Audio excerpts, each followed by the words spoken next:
the world is swept away. We chant that regularly. It's meant to remind us that we have to look inside if we're going to find anything that's solid and dependable. Because the world outside keeps just falling away, falling away. New things come up and they fall away too. What are you going to depend on outside? If your happiness relies on things outside being a certain way, it means your happiness is out of your control. And some people accept that idea and then just try to negotiate as best they can. Well, their negotiation is an attempt to exert some control, but it's pretty futile. If you could also try to exert some control inside, because that's where there's something potentially solid, something you can depend on. When they talk about having conviction in the Buddha's awakening, this is what the conviction is there's something solid inside the mind that can be touched at the mind, that really is dependable. It's a happiness without any boundaries and without any constrictions. It's a freedom that can be touched inside. And it can be found by human effort. So we train our minds so we can find that. We keep digging down inside. I was talking today to someone who was saying, how do I approach meditation with the idea that I'm going to embrace not-self? They said, you don't embrace not-self. You look down in the mind and see wherever there's disturbance. If there's anything that's obviously unskillful, you ask yourself, why am I thinking this? It takes effort to think thoughts. Here I'm thinking thoughts that are going to be destructive. Why am I thinking them? Why am I wasting that effort?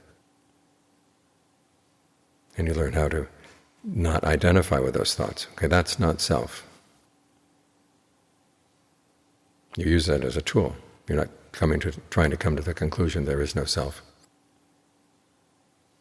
You're using the idea that you have the choice of what you're going to identify with. So identify with things that are skillful, and then try to identify with things that are more and more skillful, so that your idea of skillful gets more refined.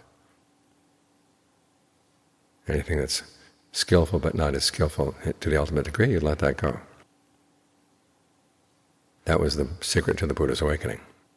We should have conviction in that principle too. As he said, he didn't let himself rest content with skillful qualities. If there was more skill to be developed, he wanted to find it. So look inside.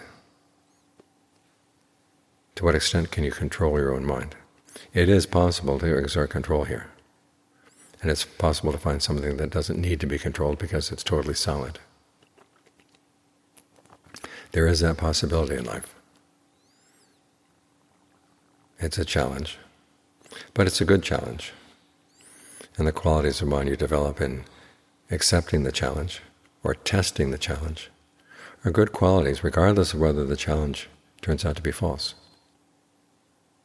Mindfulness, alertness, ardency, these are good things for developing something good inside the mind, regardless. So as I say, the path is good in the beginning, good in the middle, good in the end. You can see the beginnings are good, and as you get into the path, you see the end, the middle is good. And when you finally get to the end, you say, oh yeah, the end really was worth it. And then when the world gets swept away, you don't get swept away with it. So keep looking inside. Anything that's unskillful, let it go. You don't have to carry it around. And as your taste gets more and more refined, you keep letting go, letting go. The question is, what we have left? Well, there'll be the ultimate happiness. But at that point, you don't need to have anything, because the happiness is just there.